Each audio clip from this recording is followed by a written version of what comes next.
หมุนหมดแล้ว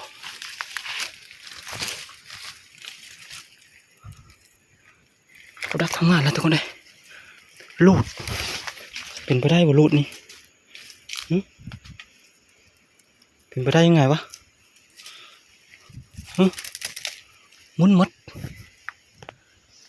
ตื่นจุดก่อนนี่มาจักป้าต่อนี่โอ้มึงง่ายแต่ลูดนะค่อยหันตัวนี้มันมีแน่นบ่แต่ลูดหันมีแน่นป้าถึงหันทับ3 โซ่ถือนี่หน้าเลือดมันถือตีนมันทุกคนเลยอันนี้เลือดย้อยกะแดงอยู่เอากราบทักทายสวัสดีสิที่เข้ามาติดตามแล้วครับชมสวัสดีตอนเทงทุกคนเลยตอนเทงวันนี้คือเก่านะเดินทางขึ้นป่าคือเก่าเอาหายหน้าหายตาไปเฮิงเติบยังขึ้นหอยคิดถึงFCคือเก่าหลังจากลงมาแต่ป่าชุดก่อนพุ่นแหละลงมาแล้วก็มีค่อยสบายทุกคนเลยเป็นวัดเป็นไอนี่ก็ทะเลดีคักนะยังเจ็บคออยู่เพราะว่าช่วงนี้อากาศหนาวแล้วบอลคอยนะโหลมหนาวออกมาประมาณได้4 มื้อ 5 มื้อเลยเพราะว่าอุณหภูมิเฮากะเปลี่ยนแปลงน้ำมีท่านก็เลยไม่ค่อยสบายข้าวน้ำทุกคนเลยก็ยังบ่ทันเกี่ยวคอยกันได้ก็เลยมีโอกาสขึ้นป่าอยู่ชนเขาบ่ทองเกี่ยวแล้วเขาว่าเพชรเขาพันเกี่ยวมันเลยแต่คอยไปลงมาแต่ป่าชุดนี้ก็ลงเกี่ยวคอยนะข้าววันหน้ายอดนั่นแหละแต่ก็มือลงไปแล้วก็ผ้าเขาไม่บุกพาแล้วก็เขาเอ้ยเพื่อนเนี่ยพาไปหูดเขาห่างพอดีโคอยู่เขาก็ได้เข้ามิ้นใหญ่เลยทุกคนเลยเข้าหายมิ้นใหญ่นะช่วงนี้นี่ก็รับซื้อนะโล10,000เขามิ้นใหญ่ราคาแพงก็เข้าหน้าก็จะเขาซื้อแพงเขาจะเพชรบีต้มเหล้าเพราะว่ามันมีธาตุน้ำตาลลายเลยเอาวันนี้ว่าจะขึ้นเดินทางขึ้นป่าเนี่ยกะจุดประสงค์กะขึ้นพยายามแห้งคือเก่านะแล้วก็ไปหาการเก็บมะนาวเลยอยู่ประมาณคืน2 คืนนี่แหละบางทีก็3 คืนมันมีแน่น้ำแห้งมัน3 ทางฝนจะตกก็ได้เริ่มจะไปสบายแล้ว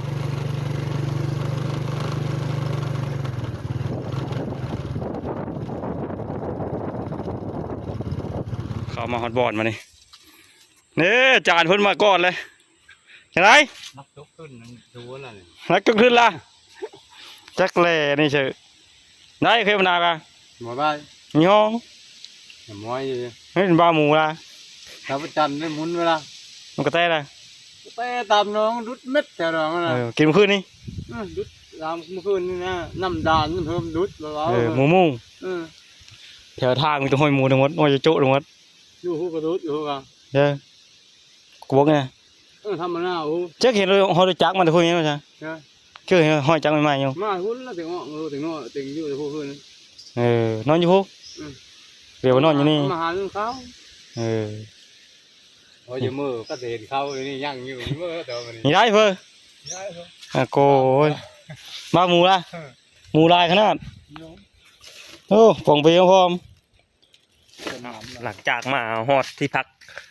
เจอเป็นที่ฮอดกินกาแฟพากันยังอยากให้ออกนะตอนนี้13 โมงปลายเลย3 โมง 30 นาทีคอยกะเชื้อลงไปพูดแหละทางมาพูดแหละเพราะว่า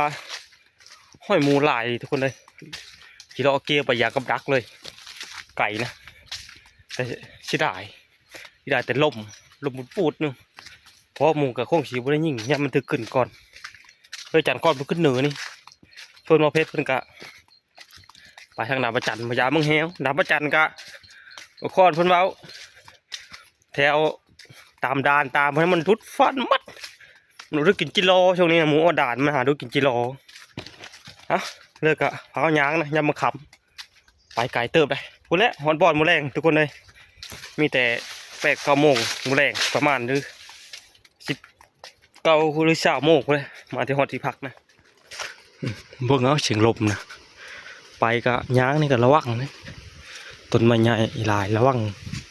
ย่างงามให้ลดลงทุกคนเลยลมมาลมอุกรถ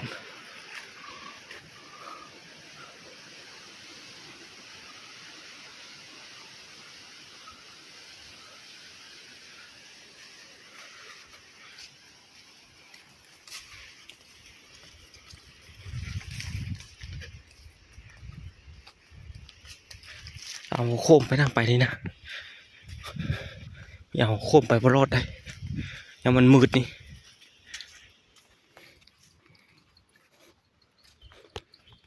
หอยหมูนะความทางเลยช่องตูนี่นะหมูประมาณ2 โซ่ประมาณ2 ตัวความมันไปได้นี่ได้ก็มีกกกระบกนะลายกก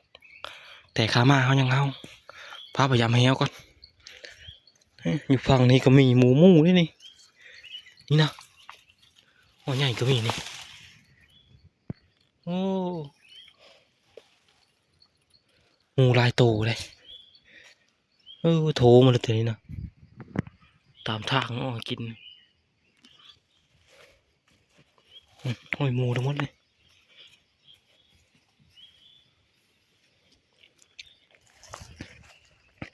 ชุลายมันมาดุดจิร้อนี่มันยังดุดมดกุจิร้อยนะหมูนี่นะน่าจะแม่ชำแรงหวานนี่นั่นเลยกะพูดแล้วบัดขามาอ่านยังไม่เห็นหาเอาไปหม้อยเบิ่งยามมันเอาไปคมกับพวกอยู่ไหนอย่างนั้นไม่ได้ไก่อยู่แคมป์บอดอยู่อันหอยหมูชุดนี้นะหมูประมาณอยู่4 ตัวทุกคนเลยตัวใหญ่ตัวหนึงนะอันนี้ก็มีหอยหมูนะโอ้หอยใหญ่อีนี่นะนี่หอยลุกไปลุกมานี่เข้าในนี่โอ้หมูนี่อยู่ตามแคมป์บอดนี่เลยคนมีคอยมาเนี่ยแถวนี้อื่นยังมาเวนนะ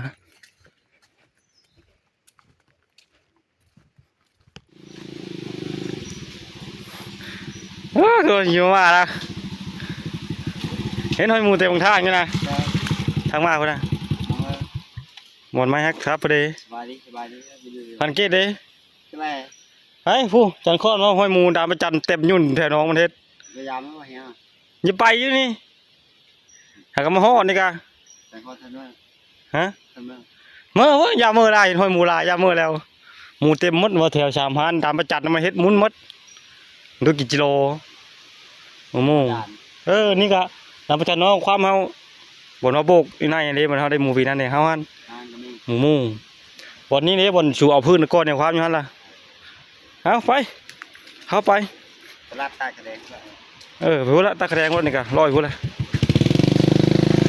บนท้องมาทุกคนเลยมาพลฮอดพูดละ15-16 โมงพัดนี่กะ14 โมงเพิ่นฮอดเลยเพิ่นไปเกี่ยวข้าวไปซ้ำข้าวแล้วกะแล้วไหวก็เลยมาไหวเพิ่นกะบ่คักเขาล่มนี่เลยล่มเยอะรอทุกคนเลยยานอันตรายลมนี่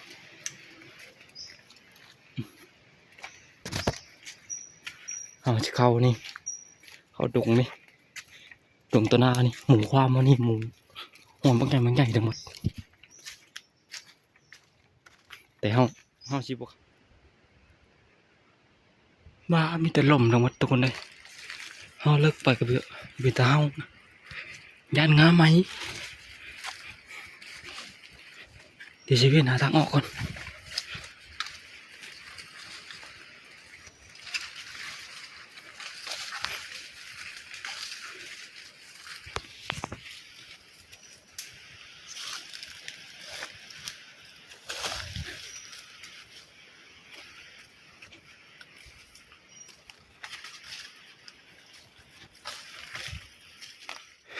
แถวนี้ก็มีคนอยู่เลยห้อยเขาเจ้าไม่ไหมอยู่ยังกระมืออยู่เบิ่งห้อยมือเช้านี่อาจจะแม่นชาวบ้านจอมหาดบ้านแม่ภูผานี่นะใกล้บริเวณเข้มแหวเขานี่กับดักนะห้อยเกิ่มดาวห้อยผู้เดียวเด้อลบไปลบมาอยู่ห้อยหมูก็แต่ว่าถ้าได้เห็นห้อยหมูทุกคนมากก็พอเลยห้อยหมูนะนี่เดี๋ยวจักมาเลยดูตามทางนี่หมูใหญ่ยังไม่ได้นั่งตามทางนี่เดินไปมีลุ้นเลยกับดักเอา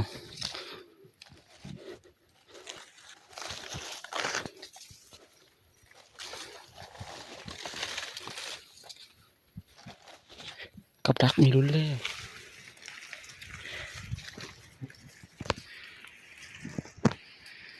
โอ้หมายปัก100 โลมีมาเลยมีมาใกล้เลยทุกคนเลย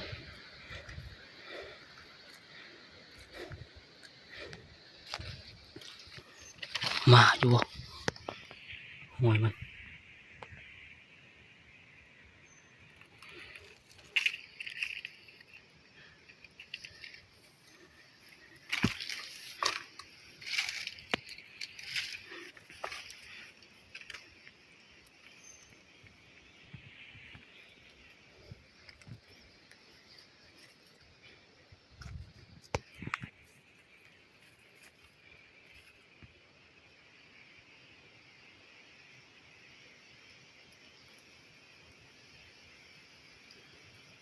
โอ้ยหมอมาคือเลย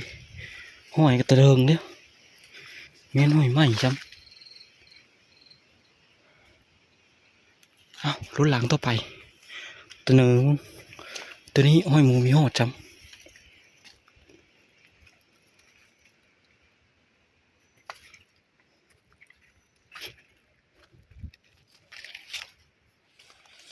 เหนียวหลังโบกนี่โบกถือนี่หมูมาอยู่หมูแต่มันมีข้าวแมบ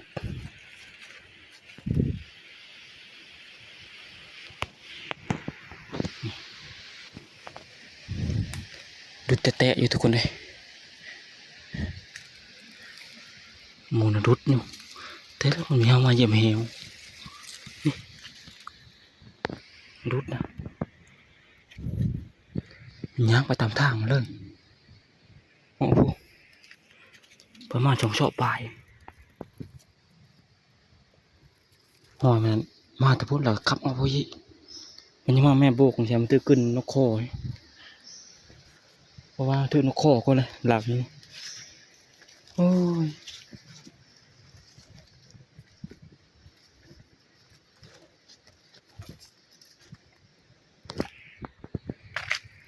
แถวพี่ก็ไม่ได้มามีแต่มันมาทางเดียวอ๋อยามล้างไม้ต่อ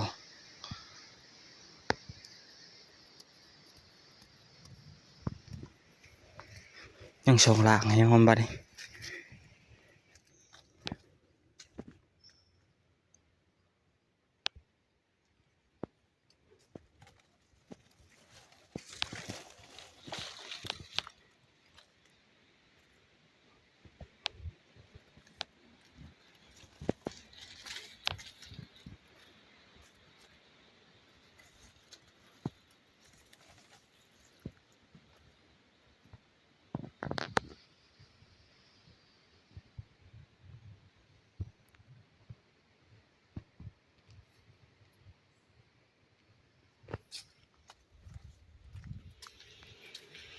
อยากกับดักกะ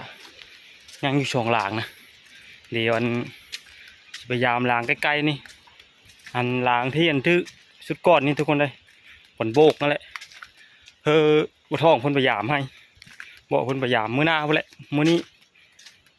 มันไก่เฮายามเคยกับโลกเอาไปหาเป็นหมูก็ขำเลยมันกระเทินไปมันไก่อยู่หลังเดียวเพราะว่าเชื่อหลังที่ชองกระทือเลยคือมาแล้วหลังที่ชองก็เลยหลังนั้นเชื่อโบกคือเก่าฮั่นพยายามมาเลิกหมูนี่มาใกล้ละขี้ค้านพยายามแล้วบัดนี่มีแต่มืออื่นบ่ท้องมันพยายามเท่านั้นแหละมันนี่เพิ่นมากคือเดียวแต่ลืมบอกเพิ่นที่ห้าพยายามหลังใกล้ๆนี่ก่อนมันโบกไม้ไผ่นี่แหละหมูเข้ามาชุดก่อนนี่เข้ามาดกนี่บางทีมันติดนะ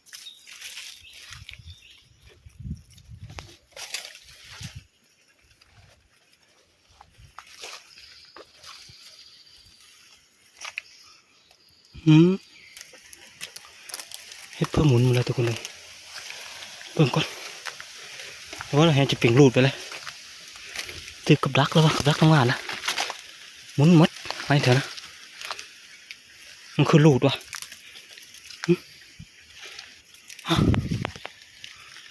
หมุนหมดแล้ว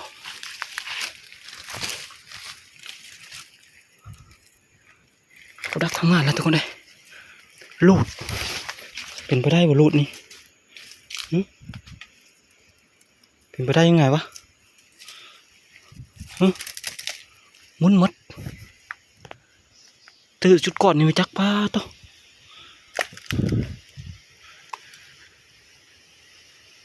มันก็หลุดไปได้วะหึ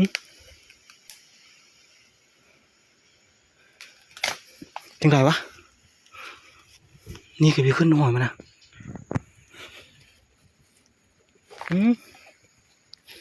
พี่ดูดิแต่อันนี่ก็หมุนหมดหมูนี่อ่านว่าตัวใหญ่เติบทุกคน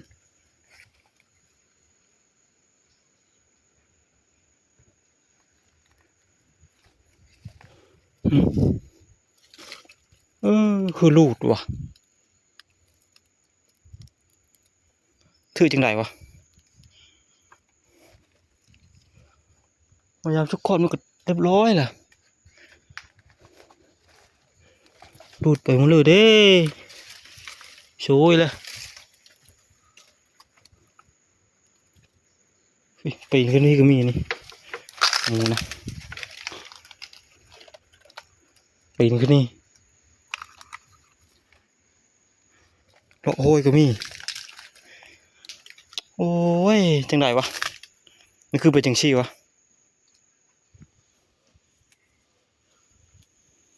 แต่เก้ามันมาชุกก้อยเนี่ยมันบ่เหยียบทุกคนเลยคอยก็เลือกไม้คว้างกันแต่ก็มาเชื่อนี่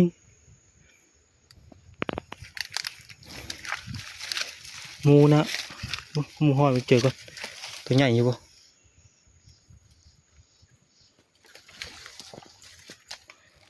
ประมาณเบิ่งน่าจะเป็นหมาพี่หมูถือเหี้ยวนี่อยู่ดงนี่หมูนะน่ะนี่ประมาณ2 โซ่ตัวมีใหญ่น้ำจนใสละถือตั้งแต่ชุดก่อนแต่ชุดก่อนนี่ไม่ได้มายามชุดก่อนนี่นะ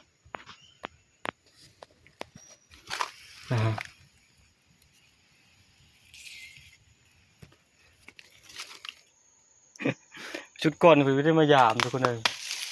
มายามนี่ไปถือฉันดอกมือเมยไม่ได้มายามโอ้ยพลาดอีกแล้วแต่ก็บีเคยพลาดเพราะคนเอาผัดอันนะยืนห้อยเขาเจ้าแถวนี้กันเดี๋ยวนี้ยังหุ่นอยู่เฮ็ดหมุนหมดเดี๋ยวนี้กันน่ะนี่ก็อยู่ที่กตีวันนี้ก็ถืออยู่ถือคักอยู่เบิ่งน่าจะไม่ถือเบิ่งตัวใหญ่ยังเลยถือนี่โอ้ตัวใหญ่ทุกคนเลยห้อยมาเลย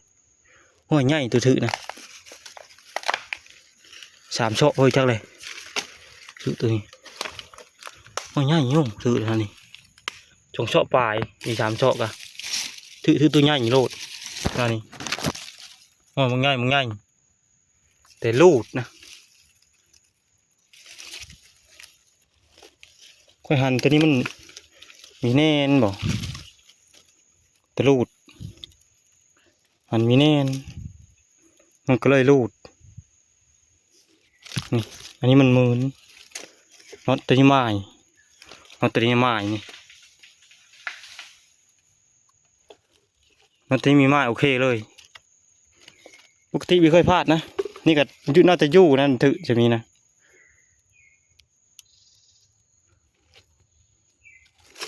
เกลียวก็หลายเติบ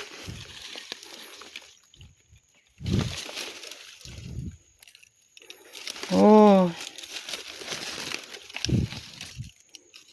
มาเคอเลยบาดนี่ค่อยมัดนะกูไม้นี่น้อยนึงนี่จนอยู่คนไม้นี่ก็มันค่อยปักนั่นกกใช่นะก็ถือหาดับ3 โซ่ถือนี่หน้าเลือดมันถือตีนมันทุกคนเลยอันนี้เลือดย้อยกะแดงอยู่เลือดมูนะตัวถือกับดักอะไรนะเลือดยังติดอยู่นี่เลย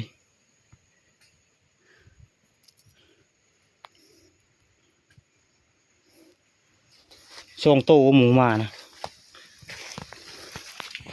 นะมันมาแบบนี้แน่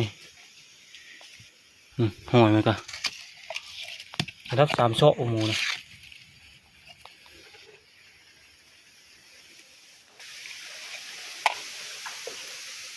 ขันแม้นชุดก้อนนี่นะขันมายามนะโอเคเลยทุกคนเลย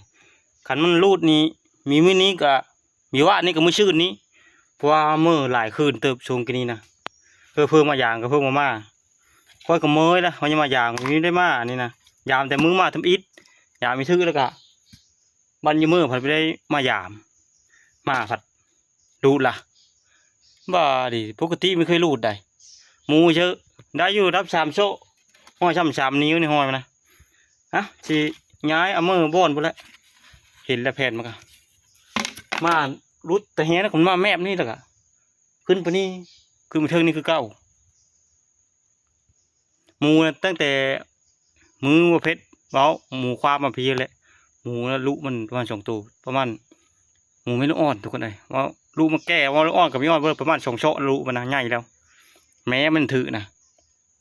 ข้ออ่านอยู่ร้อยอยู่แถวหลังนี้นะมีมือนึงกับมือนึงว่ะมันต้องมาแม่โบกไงนะ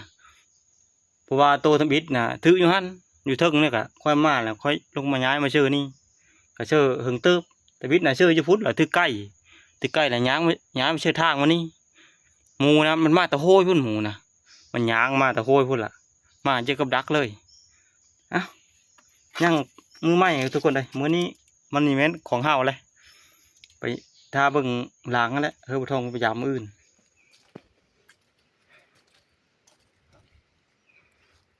เริ่มมืดแล้วทุกคนเลยยังหมูพ่อเนอะโอ้ย